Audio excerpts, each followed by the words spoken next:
Pemirsa, apa maksud pemerintah mengenakan pajak pertambahan nilai untuk pembelian pulsa? Kami akan bahas bersama Direktur Penyuluhan Pelayanan dan Humas Direktorat Jenderal Pajak Hestu Yoga Saksama dan pengamat perpajakan Bawono Kristiaji. Dan kami juga sudah terhubung dengan Direktur Eksekutif Indef Tauhid Ahmad. Saya ke Pak Yoga terlebih dahulu. Pak Yoga, sebenarnya yang masyarakat ingin tahu apakah harga pulsa ataupun token listrik ini naik atau tidak nih jadinya?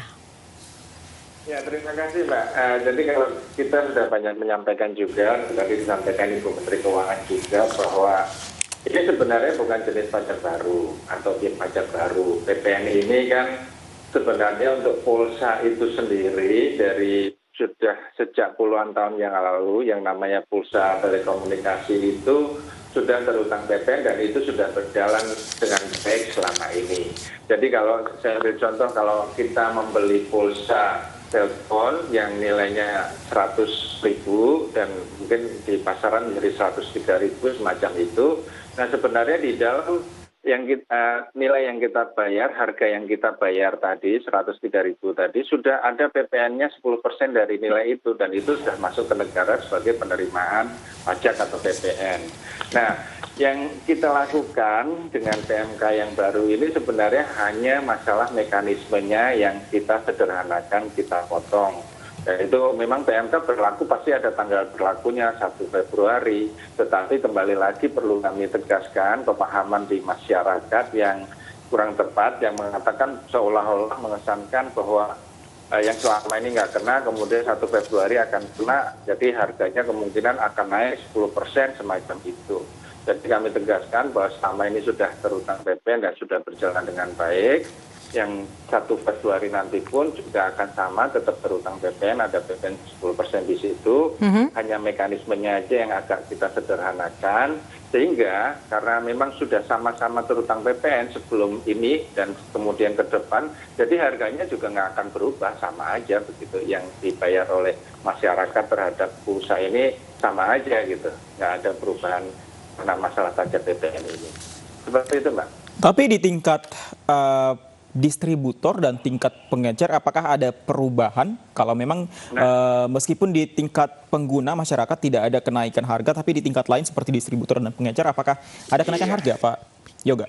Nah ini yang perlu kami jelaskan, yang sebenarnya tadi saya sampaikan mengenai penyederhanaan. Penyederhanaan ini adalah pemangkasan jalur PPN-nya. Jadi begini ya, kalau saya cerita PPN, satu produk seperti pulsa ini diproduksi oleh perusahaan telekomunikasi, kemudian dijual kepada distributor utama atau tingkat 1, kemudian dijual lagi ke distributor tingkat 2 atau distributor besar, server tadi, kemudian ada lagi dijual lagi ke distributor kecil atau yang agen itu, kemudian ada lagi toko pengecer atau kalau kita bicara counter pulsa itu baru ke konsumen akhir atau pengguna atau kita di masyarakat. Pak Yoga, jadi ini sebenarnya aturan ini diajukan agar tidak ada pengenaan pajak 2 kali atau double gitu ya Pak ya? Nah, bukan begitu. Jadi sebenarnya kan kalau kita cerita PPN itu selalu bertingkat, berantai begitu, tetapi ada mekanisme pajak masukan, pajak keluaran, sehingga sampai dengan akhir nanti sebenarnya PPN yang dibayar ya benar-benar hanya 10% dari harga. Nah, saya cerita lagi, tadi ada 6 atau 5 atau 6 jalur sampai ke konsumen akhir. Nah, di kondisi yang terjadi saat ini adalah bahwa distributor kecil dan juga pengecer, mereka itu kesulitan menerapkan sistem PPN itu.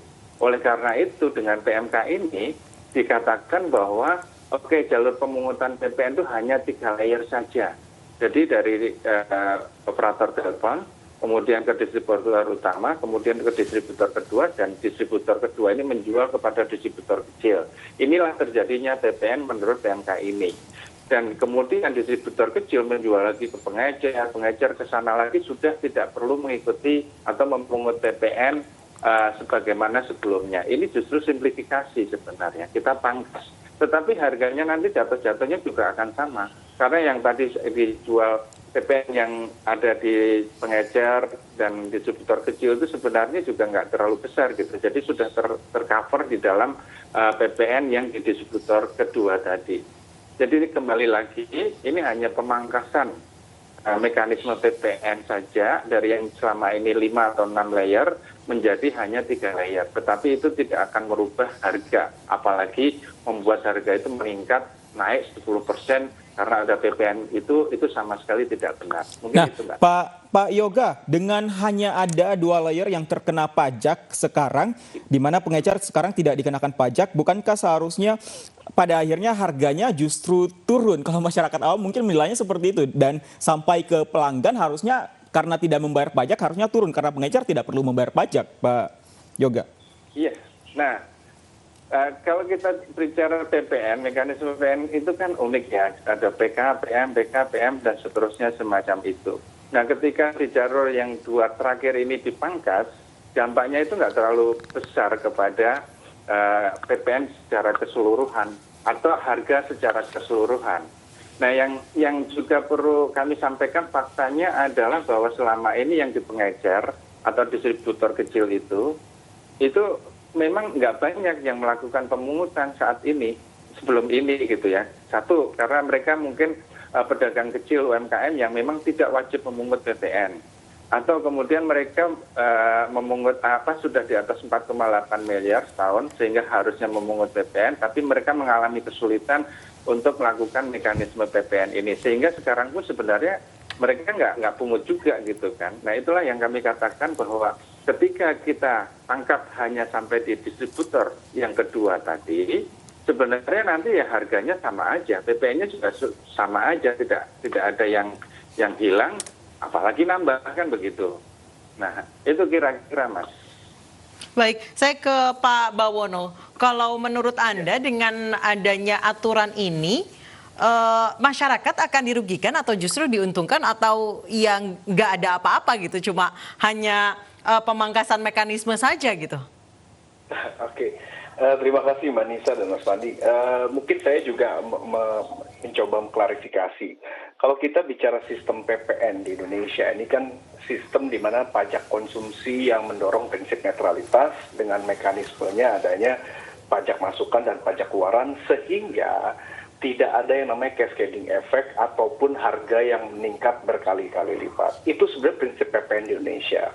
Nah, dalam konteks masalah token, pulsa, dan sebagainya, kita perlu mengetahui bahwa dalam implementasi tidak mudah untuk dilaksanakan. Karena ini kan ada berbagai layer distributor, sehingga pada kenyataannya bisa jadi yang distributor di tingkat yang semakin mendekat sama konsumen ini juga yang tadi disebutkan oleh Pak Yoga tidak mengetahui tata cara pemungutannya, atau mereka juga memang bukan pihak yang ditunjuk untuk memungut, sehingga dengan adanya ketentuan ini sebenarnya berusaha untuk membuat lebih mudah, lebih berkepastian dan sebagainya.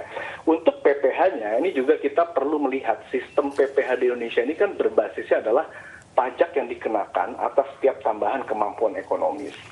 Artinya bahwa jika ada pelaku-pelaku usaha dalam ekosistem penjualan pulsa dan sampai voucher dan token listrik yang ibaratnya mendapatkan penghasilan, tapi selama ini ternyata tidak melakukan kewajiban pajaknya dengan baik, disinilah dimunculkan namanya mekanisme withholding tax melalui PPh pasal 22 dan PPh pasal 23. Ini sebenarnya juga kemudahan yang nantinya akhirnya untuk menjamin kepatuhan dari si pelaku di ekosistem tersebut. Nah, kalau kembali lagi nih, ini menguntungkan atau tidak? Ini kembali lagi, saya mungkin perlu, kalau kita melihatnya secara keseluruhan, dengan adanya kepatuhan yang meningkat, harusnya ini lebih adil ya. Jadi ibaratnya para pemain di segala jalur distribusi, terus kemudian juga siapa yang mendapat penghasilan akhirnya membayar pajak dengan lebih adil, akhirnya pastinya semua better off, seperti itu, saya bilang seperti itu ya. Nah, kalau dari sisi konsumen juga saya bisa melihatnya adalah kembali lagi ke prinsip PPN dan PPh tadi, bahwa ada mekanisme pengkreditan di mana atas beban-beban pajak yang dipungut misalkan di distribusi layer pertama dan berikutnya, itu kemudian bisa menjadi pengurang-pengurang beban pajak, ataupun juga kalau misalnya kita melihat mekanisme withholding tax-nya, ini juga sebenarnya dipastikan supaya nanti bisa justru mengurangi beban pajak dia di akhir tahun. Baik. Sehingga tidak ada lagi beban biaya yang menjadi biaya penambahan dari harga jual tersebut. Baik, Gitu sih. seharusnya tidak ada lagi beban-beban biaya. Kita tanyakan ke Pak Tauhid Ahmad. Pak Tauhid, tanggapan Anda dengan peraturan baru tersebut?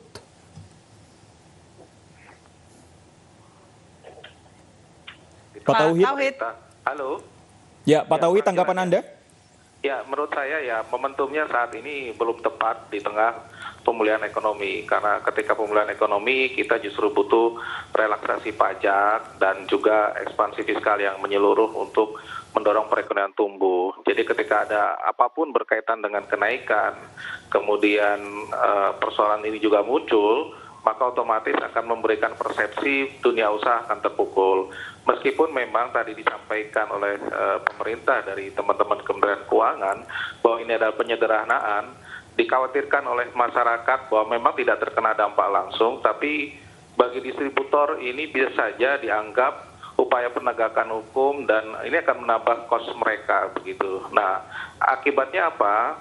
Mau tidak mau meskipun mungkin pengaruhnya kecil ke konsumen, tetapi sulit untuk dicegah untuk ada kenaikan meskipun kenaikan harga meskipun ini katakanlah tidak berpengaruh begitu. Nah, implikasinya masyarakat mungkin agak sedikit keberatan karena di tengah situasi sekarang yang work from home dan juga katakanlah banyak aktivitas menggunakan internet digital, beban untuk pengguna ini akan semakin besar. Jadi mungkin ya soal momentum dan mekanisme sosialisasi yang saya kira menjadi titik kritis. Ya. Yang kedua juga menghindari tadi apakah beban ini sebaiknya dipikul distributor atau pada akhirnya konsumen yang akan menerima. Nah ini yang saya kira perlu dilihat kembali. Kalau pemerintah menjamin tidak ada kenaikan di tingkat bawah, mungkin lebih bagus. Tapi kalau misalnya sulit bahwa terjadi di lapangan untuk dikendalikan, nah ini yang atas dasar karena kenaikan di tingkat distributor, karena disulit kendalikan, maka saya kira efeknya akan cukup negatif bagi masyarakat atau konsumen. Baik, Gitu, Mbak. baik, saya kembali ke Pak Yoga. Mekanisme sosialisasi jadi titik kritis. Dikhawatirkan memang ada salah paham atau miskomunikasi antara memang distributor dengan peritel atau pengecer. Ya, terima kasih masukannya bahwa memang sosialisasi harus terus dilakukan untuk mengedukasi baik para pelaku usahanya maupun masyarakat. Nah, hari ini kan kita juga melakukan edukasi terutama untuk masyarakat yang kita sampaikan bahwa secara mekanisme PPN, karena itu sudah berjalan lama, jadi tidak mungkin ada kenaikan harga pulsa 10% dibandingkan sebelumnya. Nah, memang kalau terkait dengan pelaku usaha, kita juga tentunya akan berkomunikasi, bersosialisasi terus. Kita waktu menyusun ini pun juga mengundang asosiasi tertentu yang relevan, yang kita juga ajak diskusi begitu. Dan ke depan kita akan terus sosialisasikan. Kembali lagi kalau bicara momentum juga sebenarnya kalau saya melihat karena kembali lagi dengan penjelasan yang clear bahwa memang dengan mekanisme PPN seperti ini tidak akan menyebabkan harga naik gitu ya. Jadi sebenarnya tidak ada isu dengan momentumnya. Ini bukan jenis pajak baru, tidak akan menambah harga 10% karena PPN baru, segala macam seperti itu. Jadi menurut kami sih di masyarakat harusnya tidak ada isu itu. Gitu. Baik, baik. Apa yang bisa dilakukan Pak Bawono untuk mencegah pengecer nakal misalnya seperti yang dikatakan oleh Pak Tauhid tadi untuk justru memanfaatkan momen seperti ini untuk justru menaikkan harga jual mereka? Begini ya, jadi mungkin ada dua ranah yang perlu kita klarifikasi. Yang pertama kan ranah di mana pemerintah mengintervensi market dalam artian di sini ada kebijakan pajak yang kemudian akhirnya juga membuat yang namanya mekanisme ini menjadi lebih sederhana. Tapi di sisi lain ada memang pasar yang bekerja atau merespon atas kebijakan-kebijakan tersebut. Nah, bagaimana atau sejauh mana pemerintah bisa mengintervensi pasar ini sampai memastikan harga jualnya di akhir itu bisa diterima konsumen, itu memang sesuatu yang lebih sulit dikendalikan. Tapi bukan berarti pemerintah dalam hal ini melepaskan kepada mekanisme pasar sedemikian rupa saja atau tidak bertanggung jawab. Karena kalau kita lihat semisal ya, saya ambil contoh misalkan PPh pasal 22 yang ditetapkan tarifnya 0,5% dari penghasilan brutonya atau dari penjualannya, seperti itu nilai penjualan. Ini sebenarnya sesuatu yang kita tahu dalam konteks undang-undang PPh kita, nilainya itu benar-benar sangat memang dibuat rendah, tapi paling tidak menjamin ada prepaid dulu, ada penghasilan yang bisa dikolek oleh pemerintah, dan ini tidak akan membebani akhirnya beban pajak mereka semakin besar. Maksudnya begini, dengan tarif tersebut, ini tidak akan yang namanya bahwa laba operasional mereka itu menjadi berkurang, gitu ya, karena ini cuman mekanisme yang sifatnya cicilan saja di awal. Ini kan mekanisme withholding tax. Jadi, dan pemerintah dalam hal ini sudah mengatur gitu. Jadi kalau misalkan ada pedagang yang nakal atau segala macam, dan ini nanti juga akan dikoreksi oleh mekanisme pasar. Menurut saya juga seperti itu. Jika kalau semisal secara umum tidak ada kenaikan harga, kalau misalkan ada pengecer-pengecer yang nakal dan segala macam, ini nantinya juga akan dikoreksi oleh market bahwa mereka juga mungkin saja tidak laku di pasaran. Seperti itu ya. Jadi ini yang mungkin perlu untuk diperjelas. Jadi saya ingin menggarisbawahi bahwa ini ada dua ranah. Yang satu adalah ranah di mana pemerintah mengintervensi atau membuat kebijakan dan sebisa mungkin mengontrol sampai ini tidak akan berpengaruh, tapi ada dinamika pasar di sini. Nah, tapi dinamika pasar itu sebenarnya menurut saya juga bisa menyelesaikan persoalan itu sendiri. Baik. Saya kembali ke Pak Tauhid. Pak Tauhid, kira-kira apa masukan lagi yang terutama untuk sosialisasi yang nantinya ini justru berefek akan ke pedagang-pedagang nakal dan tadi Pak Bawono bilang ya biarkan mekanisme pasar saja yang nanti akan menyingkirkan mereka gitu. Ya, saya kira begini, kalau soal pasar memang ada yang bisa tereliminasi dengan mekanisme pasar, tapi ada yang tidak begitu ya. Nah, menurut saya memang jangan sampai ini bisa dilihat sebagai peluang untuk menaikkan harga. Nah, pemerintah harus melakukan satu pengawasan, kalau di komoditas pangan itu kan ada operasi pasar, tapi kalau di ini mungkin tidak ada. Tapi paling tidak ada mekanisme punishment yang memang menjamin harga di tingkat konsumen tidak berlebihan naiknya ataupun meningkat seperti halnya tadi kenaikan 10% itu sangat besar sekali. Nah, saya kira itu yang pertama. Yang kedua tentu saja ya forum-forum untuk sosialisasi tidak hanya dilibatkan pada level terpusat ya, tapi juga pada pelaku-pelaku usaha maupun konsumen yang hanya membaca satu arah. Jadi kalau hanya mekanisme yang terjadi selama ini kan itu yang membuat akhirnya persepsi konsumen menjadi oh ya naik gitu. Nah ini akan jadi peluang mereka mempersepsikan salah begitu. Baik harus ada sosialisasi dan juga pengawasan dari pemerintah. Terima kasih Pak Tauhid, Pak Bawono dan juga Pak Yoga. Selamat sore.